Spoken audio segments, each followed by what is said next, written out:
Hi guys, today I'm gonna show you on how to cancel order in Adidas app. First we go to the app called Adidas and then we choose what product to buy, for example issues or whatsoever. For example this Samba. So we're going to add to bag it for this example. So yeah, we view our bag.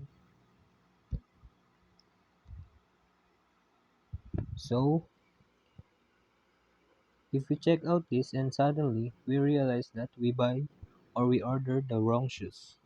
So all we gotta do is to cancel order. In order to do that, after checking out, we must wait for like 1 or 2 minutes and then the cancel order will be shown in the screen. That's all.